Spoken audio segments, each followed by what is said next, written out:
Ladies and gentlemen, the moment you've all been waiting for. Tonight, comedy on the Bayou. We'd like to introduce your host for the evening, all the way from New Orleans, Louisiana. You might have seen him in the Hi-Ho Lounge. All right, Gaza, please give it up for Mr. Isaac Cozel.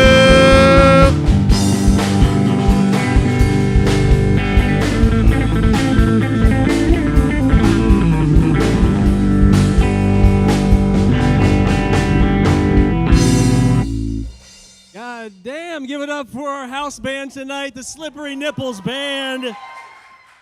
Wow, what an intro. How we doing, Homa? Everybody good? We good? Hell yeah. You can bring that mic up just a little bit. My God, gang, it's so good to be here. I'm going to get the nerdy shit out of the way real quick. So it's a live comedy show. You guys are on your best behavior right now, but the drinks start kicking in, we get a little loose, and then things happen. So just a reminder, try to keep your cell phones on silent or vibrate. Keep the table chatter to a minimum, especially in the back. That's where all the hot gossip happens, so we want to make sure that we're being cool back there. If you get into an argument with somebody you're sitting next to, please take the argument outside, and whoever wins the argument is allowed to come back in. Is that cool? All right. Actually, I'm feeling generous tonight. Even if you lose the argument, you can come back in, but you have to buy a round for every comic that performs on this stage tonight. So that's how we'll do it. Yes. Quick question, how many of you were drinking before you got here tonight? Yeah? We got a few? All the people that took up the front seats, hell yeah. Very good. There's no shame. I'm not shaming you at all. I had a road beer on the way up. It was a long drive. I figured I could crush a tall boy on the way. When we drink before we go out, we call it pre-gaming. Yes. I also like to keep drinking after I get home and call it reviewing the footage. It's just, yeah. That's a free joke. You can have that. You can tell your friends at work on Monday that that's your joke. The rest of these are mine. Yeah. It's very good to be here. I realized that I'm getting old when I walked in tonight and saw one of my friends I hadn't seen for a month, and he gave me a hug, and then he said, "Dude, what is wrong with your shoulder?" It just started clicking recently. I don't know what's going on. My shoulder now clicks. It doesn't hurt. I didn't have an injury. He's like, "Well, what happened?" I'm like, "I don't know. I just woke up and it now clicks like an action figure." It just kind of goes into where, like, I'm getting so fucking old. And what's crazy about that is I'm kind of an old man in comedy. Like in New Orleans, all my comedy friends, they're way younger and cooler than me, and it kind of sucks because they're always using cool terms, and I don't understand what the terms are. Like, I'm too old. Like, my shoulder clicks now. I can't worry about the coolest new slang. But, like, they're always saying, like, real cool shit. And I just, like, I don't want to learn it anymore. I was going to meet one of my younger buddies for drinks. And I said, hey, man, meet me at the bar at 7. And he replied, bet. Have you guys heard this? Bet? I didn't know what it meant, so I just replied back, sure, $20 says I get there before you. I was like, I don't know. Like, yeah, man, getting old. I do like coming back to Homa, though. I like coming back to Homa. I used to date a girl from Homa, and she was a very nice lady. But we had to break up because she was terrible at dirty talk. She was so bad at dirty talk. And I don't mean to judge. Like, first of all, I don't think anybody should really do dirty talk. Most normal people, if you're not a porn star, you sound real corny when you do it. I'm telling you, you sound corny as hell. Also, I'm afraid to do it. I'm afraid to try dirty talk. Because when I'm having sex, I have a lot of wild shit going on up here. And I'm so worried that I'll be fucking a lady and she's going to go, talk dirty to me. And I'm going to say something super inappropriate, like, I think we should get married. You know, like I don't want to be a creep. Ladies, a lot of ladies in the house tonight. Thank you for coming out. That's very nice. I love all of you ladies, but you are confusing as hell. I don't understand you sometimes, and it might be my fault, but like as a collective group, you're very confusing to me. Like I was walking into a grocery store last week, and there was a young lady behind me, and I stopped and I held the door open for her. And apparently that was a terrible mistake. She stopped and she said, ugh, what are you doing? And I was like, oh, I was just grabbing the door for you. And she said, oh, that's just typical patriarchy behavior. And I'm like, what? Like, I don't understand what you're saying. And she said, well, when a man opens a door for a woman, it means that he thinks that she's weaker, which also means that he thinks she's lesser. Let us open our own doors. And I was like, wow, I'm so sorry. I don't know. My mom and my grandma raised me to open doors for women. And she was like, they come from a generation that is so overwhelmed by toxic masculinity that they probably don't even know that they raised you to be an anti-feminist. And I was like, what the fuck? But I was like, sorry? I don't know, sorry. And she left me with this. She just said, do better. And I was like, all right, I got to start doing better. So I was leaving that grocery store, and there was a lady in front of me, and she had her arms full of groceries, and she was trying to back out the door, and she was struggling a little bit. And she said, hey, can you help me with the door? And I was like, nope. You got this one, sister. You got it. Go, girl. You can do it. I know you can do it, baby. I know you can do it. And she was like, you're an asshole. And I was like, no, I'm not an asshole. I'm a feminist. Yeah. Ladies and gentlemen, we have an amazing show for you tonight. Every month, I bring up 3 different comedians, 3 of the funniest people I know, and they get to spend some time with you. You guys are already being such a cool, amazing crowd. We want to keep that energy up for all of our comics tonight.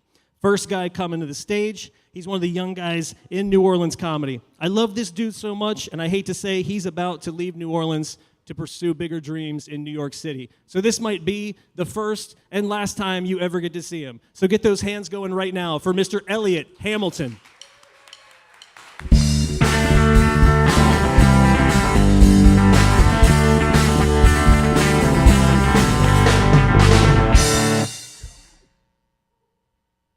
Right, y'all give it up for the band one more time.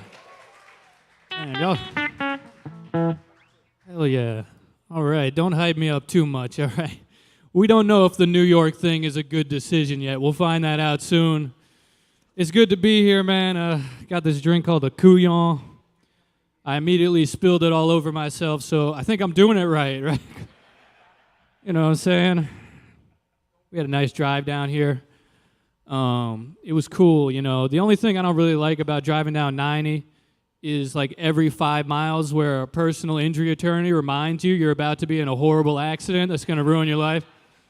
Isn't that nice? Isn't that a cool way to advertise to people? Because sometimes they're just like a superhero, or they're like, we're taking care of shit. And sometimes it's just a weird question. The guy's like, you been in a car wreck? Like, what's with the smile? What the fuck is going on? Injured?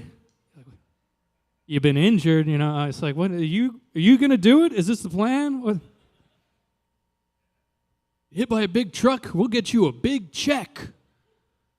Exclamation. You're like, I fail to see the part where I'm supposed to be stoked about this. When an 18-wheeler comes and splits your car in half and paralyzes you from the waist down, Morris Bart will get you $10,000. You're like, is that even going to cover my ambulance drive? Like, I don't know. Morris Bart, shit. What's going on with me, though? I was outside of a Walgreens the other day, and I think I heard maybe the worst panhandle I've ever heard in my entire life. I was about to walk in, and this guy's like, hey, man, can you help me out? I'm like, what's that? And he's like, I'm $1 short on my medical bills. I was like, what's your secret?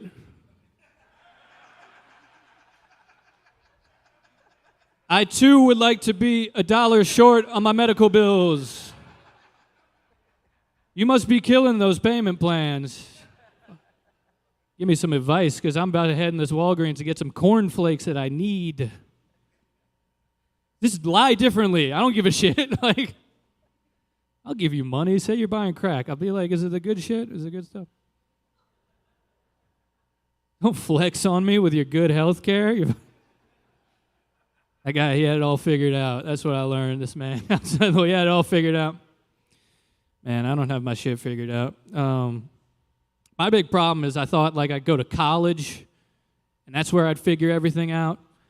Now my college emails me asking me for money. I'm like, wait a second. Y'all were supposed to be the people that what? It's crazy. I went to Loyola in New Orleans, a goofy place. Don't send your kids there. They teach a lot of goofy things, you know, and they email me and ask me for money. I'm not giving it to them, you know. It's like, because they're not giving me good selling points, you know. It's not like we're going to send something to space, donate. Like they emailed me the other day, I swear. They said, Dear Elliot, we're pleased to announce we're now offering degrees in hip-hop and R&B. Because we all know how great rap careers get started with a bachelor's degree from a $20,000 a semester Catholic university. That doesn't sound like a scam at all. Look, I don't want to come down too hard on any like prospective students of hip-hop at Loyola, but it just doesn't seem like something you learn in a classroom setting, you know? Like, it's not like you're going to walk into your lecture hall and you're going to be like, oh shit, is that Ice Cube? Is he going to lecture us today? No, it's just some middle-aged guy in a tie-dye shirt who plays bass at some fucking dive bar in New Orleans on Wednesday nights. He's going to go, let me tell you something about... Hang on for a second. Not like them. Not like them at all. Ah, man. But, like, what do you even do with that, though? Shitting on my band behind it. You beg. But, like, what do you even do with that? You know, it's like not like you're going to be going to Rockefeller Records or something. And, you know, they're like, okay, here's the bad news. We listened to your mixtape, and it was terrible. We hated every single track on it. But we saw you did have a 3.1 GPA, Loyola University degree in hip-hop and R&B. Well, wow, you're in luck. We here at Rockefeller Records, we're big fans of the Jesuits, so come on down. That was Jay-Z speaking in that scenario. He's like, oh, shit, you took Bars 101 with Father Wild? Woo! Exciting. I, of course, studied something much more useful. That's why I wait tables and do comedy. Excuse me, I'm a full-time comedian, according to my dating profile. It just says comedian. And then they go on a date with me, and they're like, how do you pay the bills? I'm like, comedy. Anyway, what the fuck was that? I just sidetracked. That was not... Think about bad dates I had. I'm an actor also. I don't know if you can tell that by my punchable face. My excellent hair. Don't worry, it's not going well. You know, like, I've been in a couple independent films. You know the movie you're in is not really going to be doing anything, though, when you, like, ask the director, you're like, hey, man, like, where are we going to show this? Like, where are you planning on showing this? And he goes, we're hoping we get in the Shreveport Film Festival. You go, Shreveport? Hoping? What are these words? I thought, it's a movie. Cans? What? Not good. Oh, I've always dreamed of gracing the silver screen of Shreveport, home of the arts. Nah, but it's not so bad, you know, like, you get to learn a lot about yourself as an actor, you know, because, like, the shit you audition for is just, like, what people think you can play. So, of course, I get lots of auditions for douchebags, like people named Brent, people named Chad, people who get kicked in the dick by characters you're supposed to like more than me. I get those auditions a lot. I swear I had 2 auditions where the whole thing, they're like, all right, you come in, you're going to get kicked in the balls. I was like, what happens after that? Like, we laugh at you. You think this happened? I was like, how'd you think this went? I'm like, this is what I got into this for.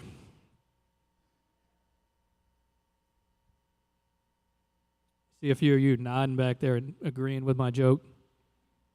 You're like, yeah, you do kind of look like a douchebag. It's because I never break character, all right? Camera's on, douchebag. Camera's off, douchebag. It's method. It's all methods. All right. It's hard to know what you want to do, though, you know?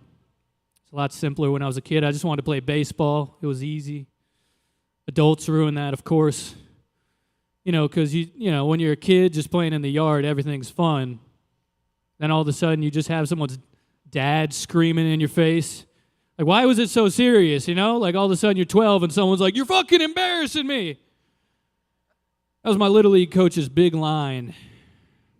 You drop a ball, you go back to the dugout, and he'd go, you fucking embarrassing me. I've never been so embarrassed my entire life. I'm like, I'm 12. You're 40. You're mad at me because I dropped a ball. Like, what? You're embarrassing me, man. I don't know. It's the other way around. A bunch of Little League coaches in here? Y'all didn't like that.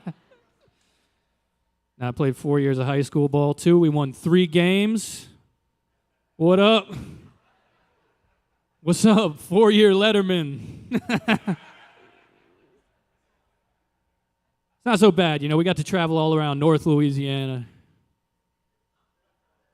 Like Ruston. Got to stay at the La Quinta there. Woo! DeRitter. Stanley, hold your applause. Hold your applause to the end of the set. I went to school in Broussard, you know. No football team. So we had to play other small schools and small towns with no football team. And you think that would make things easier? You're like, small town, less people, that's great. But, like, you might know something about small towns in Louisiana. A lot of them got 2 things. They got sports and, like, something else, I'm sure, but it definitely takes a backseat to sports. Like, we played Holden High School up in Holden. And if you've never been, you get to Holden, and you see the sign. It says, welcome to Holden, home of Holden Rockets baseball. 1996 state champions. You go, you're telling me the best thing that ever happened in this town was that the baseball team won the high school state championship. Like, we are fucked. It's rough. We have to play against towns with nothing to live for. Kids with no futures. Not like us. Not like me. I showed them. They thought they had us, you know, when they beat us 28-0. They thought that'd be something that we'd remember for the rest of our lives and talk about on stage 15 years later, you know. Joke's on them. I don't give a shit that they beat us 28-8. But look, man, I'm waiting tables. I really don't mind that job. I really don't mind. I just don't understand where people get some of their demands from when they get in a restaurant. It's really insane what people, especially in New Orleans, people are always drunk. So weird. Like,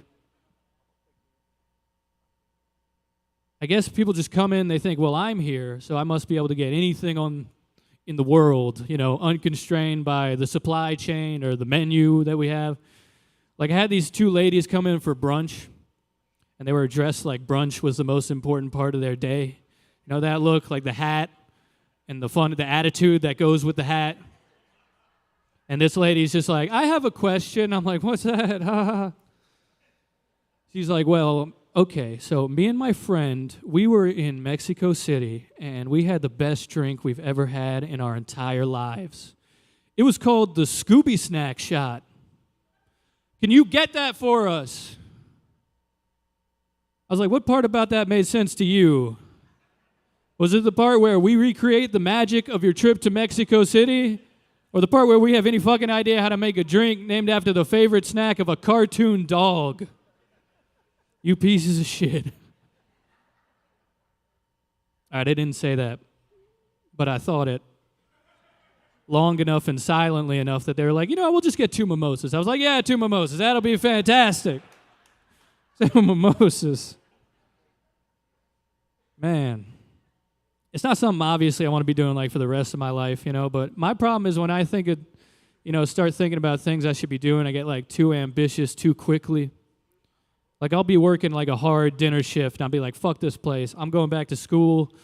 I'm going to be a brain surgeon. That's what it is. Brain surgeon. It's great to that. Not even thinking about the implications, like, same night, I'll go to bed, wake up in the middle of the night, like, sweating, nightmare. I'm like, oh, fuck. I forgot the bread on table 4. I let him down. So I think maybe waiting tables, maybe I got a good thing going. Maybe I shouldn't. So what do you think the forgetting the bread moment is for a brain surgeon?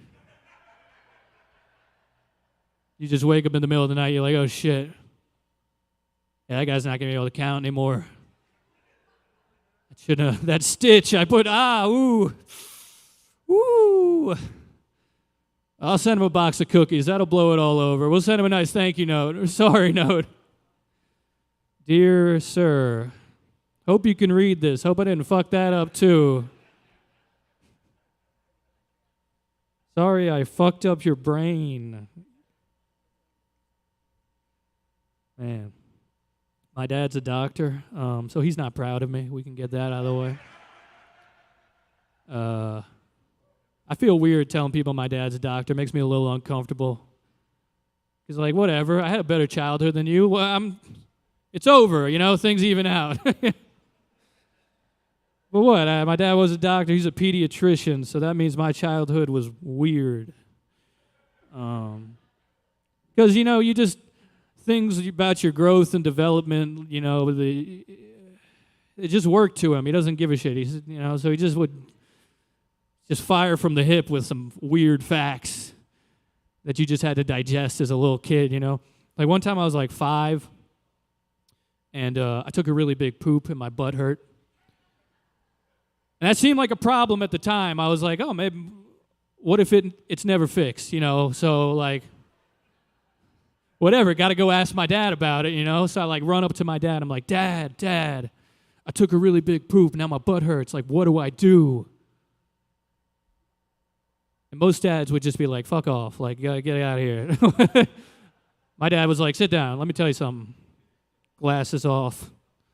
He's like, son, your anus is a strong yet malleable muscle. It's going to heal very quickly. I was like, yes. High five. And I ran off. It's a fun fact for a 5-year-old to know. And I was a 5-year-old who really did enjoy fun facts. You learn a little fun fact, you got to go tell someone. So I was over at my best friend's house. I just went up to his mom. I was like, did you know your anus is a strong yet malleable muscle? She's like, holy shit, what the fuck? Who told you that? I'm like, my dad.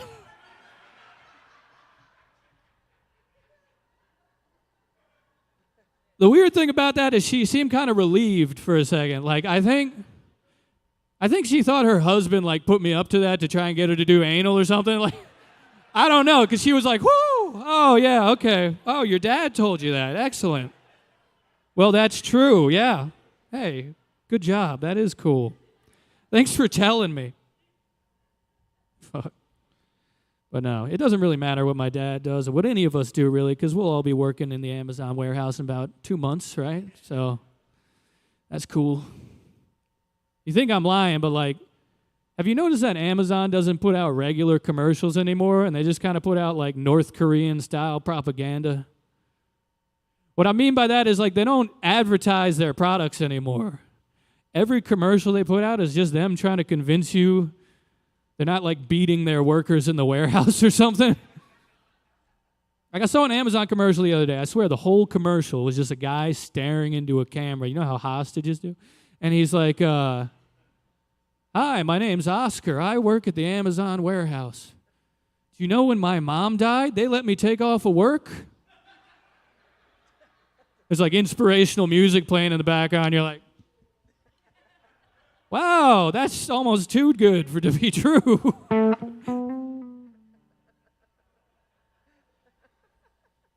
That's the whole thing. And I swear, there's another one I saw. Same format, just a guy staring right at the camera. He's like, hi, my name is Ernesto. I drive a van for Amazon. You know, what are y'all doing to me back there? Oh,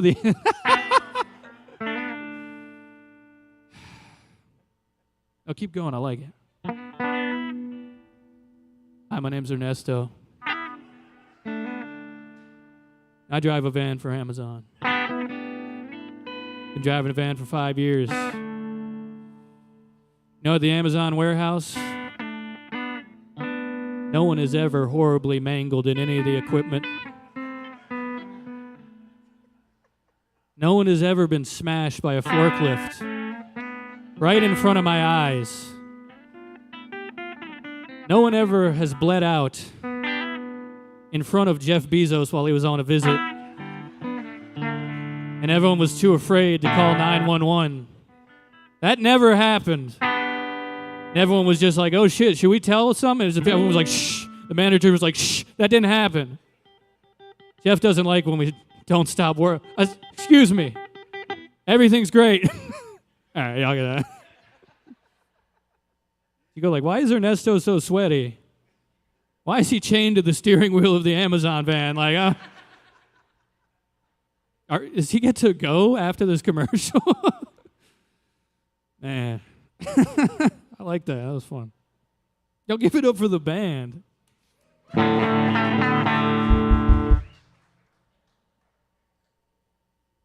What have we covered?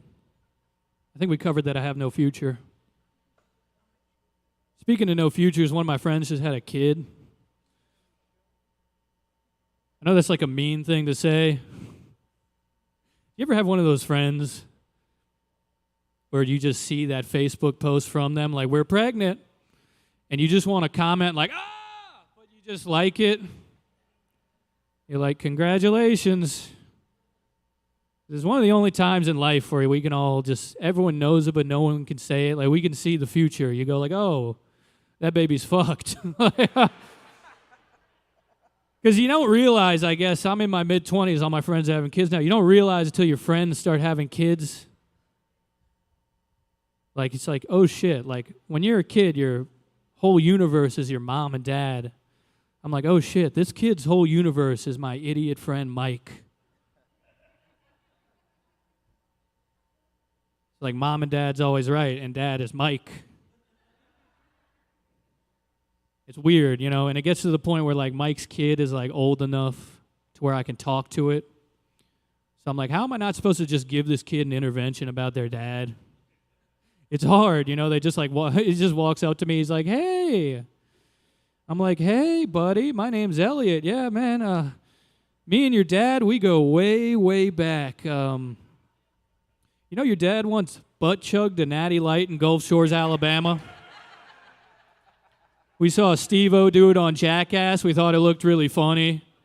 None of us would do it, but your dad, you know, he's just the kind of guy who'd funnel a light beer into his ass for the fleeting attention of his friends, you know? You know your dad used to think Alaska was an island? Because you know how it's in the bottom left part of the map all by itself? He said, oh, shit, I thought it was an island. He was 17 when he said that. You know when your dad got his girlfriend, excuse me, your mom pregnant? He actually called me up and he said, you know, Elliot, I think I've ruined my life. Now you're here, so congratulations. Here's the number to Child Protective Services. Can't do that. I'm sorry, I don't mean to come down. His name's not really Mike, so don't worry about it. I'm just annoyed at him. You know, he's one of those guys, he got really into working out. And about 2 days into working out, he decided he was like a motivational speaker. You know, one of those guys? He like learned how to bench press, and now he gives me life advice. Like he just like put his arm around my shoulders one day, unprompted. He's like, yeah, Elliot, you know, you start training with me, you could really turn your life around. I'm like, didn't you get fired from AutoZone? What the fuck is this? He got fired from AutoZone. He's like, they set me up for failure. I'm like, it's AutoZone.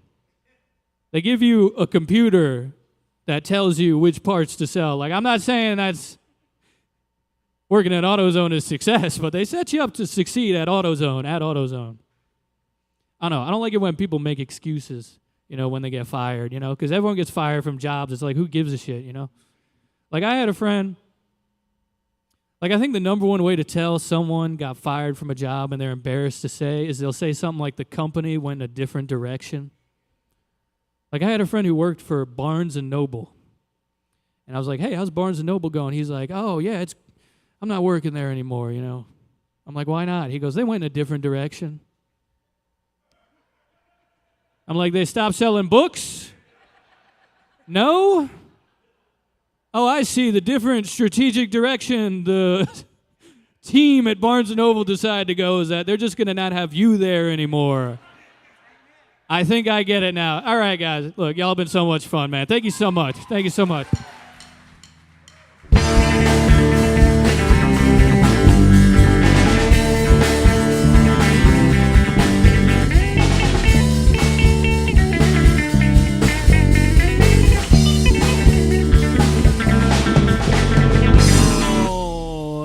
Hamilton, everybody. Let him hear it.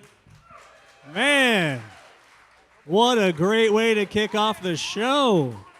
Also, I got to give it up to Homa. You guys showed out tonight. You are here. We're almost out of seats, but if you're in the back and you want a seat, we have some seats up front. The comics won't fuck with you, I promise. We have a few seats right over here. You guys can fill in. It's more fun for you. It's more fun for the comics. God damn, what a good time. Oh, somebody forgot the rules. I know, it's one of those things, like it's like a teacher. You know, it's just like, all right, guys, here we go. Now you guys are doing good. Yeah, find your way to the front, ladies and gentlemen. It's just good to be back in big crowds with people again. That was a tough time, man. The pandemic sucked so bad. Yeah, we're here. We all survived the pandemic. And maybe 3 of us will get monkeypox tonight. I don't know. I don't know what's going to happen. It's crazy. No, I don't know how you guys handled like the pandemic mentally. Sexy. But for me, my mind broke like 3 months in. 3 months into the pandemic, my mind just kind of like did a weird thing. And I don't know if it was the stress or the isolation or just more time to think. But I started having old memories, like shit that I had forgotten about for a long time, come back to me. Just like old things I completely forgot that these things had ever happened to me. I'll give you an example. 3 months into the pandemic, I remembered that when I was in high school, I used to sag my pants. And I was a 90s kid in high school. I mean, I clearly reversed course. I'm wearing sausage casings right now. But like in high school, my look, this was my entire style in high school. I had a Hot Topic credit card. So I was wearing the Jinko stovepipe pants with the huge legs. I had a chain wallet, a studded belt, a puka shell necklace, a backwards hat, a wife beater tank top. Oh, we don't say wife beater anymore. It was the, she had it coming tank top. I had one of those on. And I looked like a roadie for Limp Bizkit. It was a terrible style, but I thought it was the coolest at the time. And I was also not supposed to dress like this because I was a very conservative evangelical church kid. So I would leave the house with like polo shirt and khakis. I'd have my cool outfit in the back. I'd duck behind a building before I got to school. And then I would put on my cool outfit, go to school, try to be cool for my friends. On the way home, I'd change so my parents didn't know I had these clothes. One day, while walking home from school, I hadn't changed yet, and a pastor from my very conservative evangelical church was driving down the street, and he busted me. He saw me, he gave me a funny look, and then he just sped off. And the following Sunday at church, he pulled me aside, and he said, "Young man, we need to have a conversation.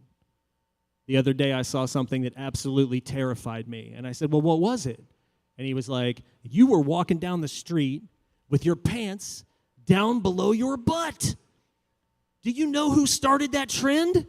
And I was like, "The Beastie Boys? I don't know." And he was like, No, way worse. Those guys are terrible. But the Beastie Boys, this is not even a problem right now because that trend started in prison. And the guys in prison that wear their pants down below their butt are giving a signal to the other inmates that they're willing to receive anal sex. Now, I don't know if what my pastor told me was true or not, but for the last 2 years, anytime I've seen somebody walking around with a mask right here, I'm like, I think that guy wants to get fucked in the nose. It's just like, yeah. All right, gang, we got your second comic coming up to the stage. This guy is one of my absolute best friends in the world. He and I run a drinking game comedy show every month in New Orleans at the Howlin' Wolf. Please welcome right now, Mr. Jeffrey Gaucher.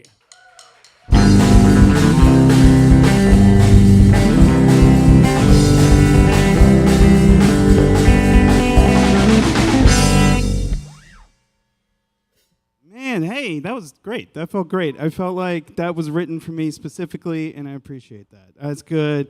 Oh man, I just had a baby. Well, I did. My wife had a baby last year, and it's exciting. I love it. It's super cool. It is one of the reasons why I kind of miss all the COVID lockdowns, because like I didn't feel like I was missing out on anything. Like all my friends were like, "Yeah, I can't fucking do anything either." I'm like, "Yes, it's fucking good. It's a good move. It's a good time to have a baby." I don't know. I think my favorite thing about being a dad now is that my wife is now a MILF. That's pretty cool. I think that's pretty good, yeah. A MILF, if you don't know, a MILF for you would be a mom I'd like to fuck. And a MILF for me is a mom I'd like to fuck. But things have changed. Things have changed. Man, we used to fuck. We used to do it. I was pretty good at it, you know. At least once I was like real good at it. It was pretty good, you know. Got one in there. It was nice. I liked it. She seemed to have a good time. It was nice. I like it. I'm talking way too much about the conception of my child right now. The problem is that like even before like the baby, we didn't have sex a lot just because like we're on different horny schedules. Is that a problem for anybody else? Like my wife, she's horny in the morning. And I'm horny at night, you know, like right now, like you guys are looking fucking great. Yeah, like I'm chubbing up right now. So I got the tight jeans on, baby. I don't know. It's weird. So like we tried to figure out a compromise. So we picked a time that like no one wants to have sex, like Sunday afternoon, and specifically because we live next door to a church. So like at like noon, like service is letting out, and there's just tons of people outside of our bedroom. Children, a lot of children. And that was actually when I decided I wanted to have a kid, because like one time we're doing it, and I'm doing so, it's like so good. She's high-fiving me, it's amazing. And like I put it down in a little notebook of like, this was a good one. And like it was great. I have one, I do it, I have the list. Anyway. It's a short list, but it's a good list. I like to look back at it. And we're doing it, and it was good, and I could hear, like, a child outside the window, and they were like, I hate you, you stupid doo-doo head, or whatever, to the parents. And I was like, maybe we should find a condoms. You know, like, maybe this isn't good. But then immediately after I heard that kid's like brother go like, "Hey, you shouldn't be so mean to mom and dad. They work really hard to provide for us." And I was like, you know what? Let's raw dog it. Maybe we'll get one like that. That one sounds fun, you know? Somebody's got your back. I fucking love that. Hell yeah, dude. Oh, man. It was great. Honestly, like, the birth of my child, it was amazing. Like, I I did great. Like I look, blood. I pass out if I see it, and I stayed awake the whole time. So I think I did great during the delivery. My wife, she did well as well. She's a trooper. It was good. Like he came out and he was happy and healthy, and there was like this moment. Like it was after like 12 grueling hours. Get to see my son, and like I was like, oh my God, this is amazing. Like. I'm finally not the only person in the room without a college degree. Like, this is fucking rules. This is good. He's already got my back, man. He's awesome. He is good. The only problem with it, like, one of the bummers, though, of having a kid is that, like I used to deal with cool puke, like the fun, like the 3 a.m., 47 beers, Taco Bell in the morning, and like you don't remember what happened, but you're like, I'm sure it was good. I'm sure it was fine. I don't know where my bumper went, but it was a good night. It was a good time. I used to deal with those pukes, but now I just deal with, I drank my milk too fast pukes, and it's just like, it sucks. Like I think now, like I can't really fault him though, because like he's a baby, he's gonna throw up sometimes. It happens. He's learning how to do everything, including eating, but like. I think in like 20 years, one day I'm just going to get absolutely shit-faced and just like throw out 9 IPAs on his favorite shirt. Like I think, just to let him know who's in charge. Good. He cries a lot, again, because he is a baby. He cries a lot. And like that's, again, it's fine. But like you love your kid. Like if you have kids, you're like, I fucking love them. But when they start crying like a whole bunch, you're just like, I wish I was dead. Like, it's just, it's this sound. Like, they use it to torture prisoners. Like, that sound of a baby crying. It's like when a cat's really hungry, but, like, this one, like, you go to jail if you don't feed it. Like, it's a sound, man, and it gets to you. And, like, sometimes when he's crying, like, I'm thinking, like, if someone broke into our house to rob us right now, I would just hand them my son. Like, I think that's, it's like, poof, I'm like, oh, thank God you're here. Thank you. Wallet's on the table, bedtime's at 6. Man. He's funny, man. He's so funny. He does, like, but he's got this, he's getting a weird personality, and it has me a little worried. Partially because half of it's mine, and so, but, like, he, I don't know, like he loves music, which is awesome. Like loving music is great. It's like a part of the soul. I don't need you to make a sound about that. But like I love music, and he likes to dance when he hears music. It's great. But the problem is the songs that he likes, the type of music that he likes. Like he really loves like ABBA and like Casey and the Sunshine Band and Britney Spears, and it's got me worried, right? Because I'm like, is he going to, like, walk up to me, my wife, one day and be like, Mom, Dad, I'm a wedding DJ? Like, because that's a choice. And, like, you don't have to. You know how, like, in movies when, like, there's, like, a drug deal going down and, like, somebody's like, you got to tell me if you're a cop, right? If you're a cop, you got to tell me if you're a cop. Like, that's not a real thing. But you know what job that should be real for? Wedding DJ. Like, you should have to tell me you're a wedding DJ if we're in a conversation. I just need to know. Thank you. Is your son a wedding DJ? Wait, for real? Oh, shit. That would have been great. Thanks for playing along. I'm sorry I fucked it up. I don't know. Anybody watch porn with their significant other? Anybody do that?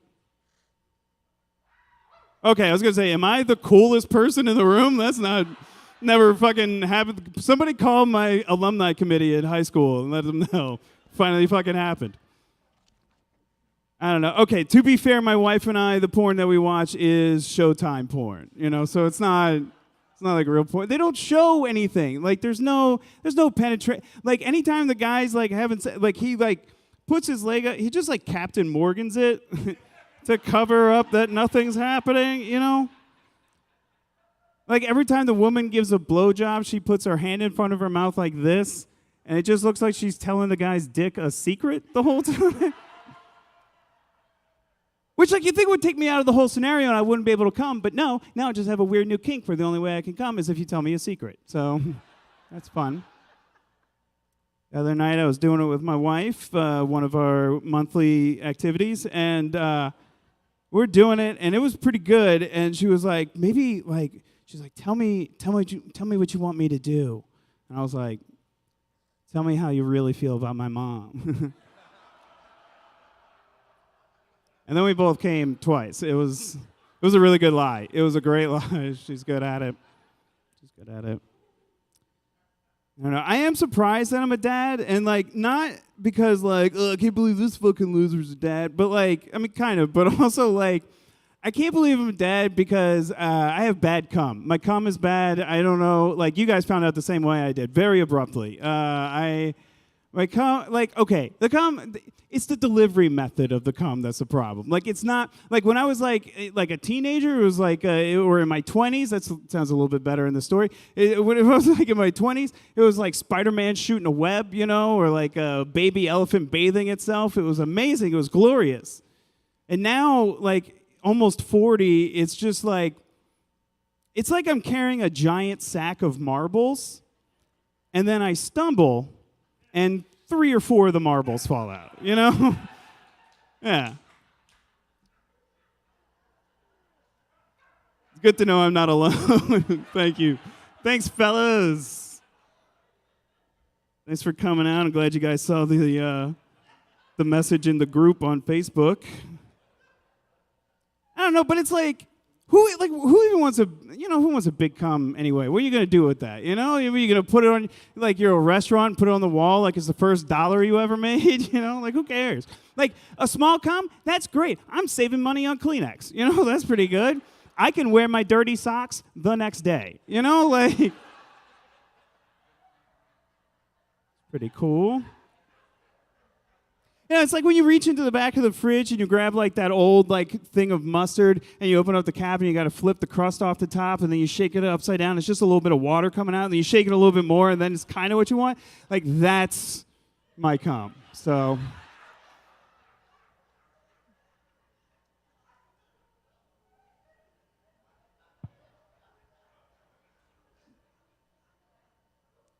trying to think of other fluids I can describe in great detail to you.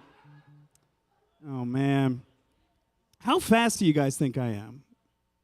How fast do you think I am? I don't mean like fucking, but like how fast do you think I am? Like, do you think I could like see myself? If I want to see my face, right? Fucking, let's see if I can, God damn it. What I can see is the back of my head and that I need a haircut. It looks like shit. 38, you can't do that shit. I don't know. 38, it's a weird age. And, like, not because, like, oh, I'm finally getting old. But, like, 38 is, like, it's a weird age, you know? Because, like, first of all, everyone in mature porn is your age now. That's weird. Too many porn jokes. I have a problem. 38, like, I don't know. Like, it's because you're not really old, but you're not young anymore either. It's a weird, your late 30s is a weird transitional period. You know, like, all right, here is what being in your late 30s is like. Like, I have to, I'm like old enough that I have to eat Activia yogurt every morning because my tummy gets upset, you know? But I'm young enough that I drink a Mountain Dew with it. You know, like that's...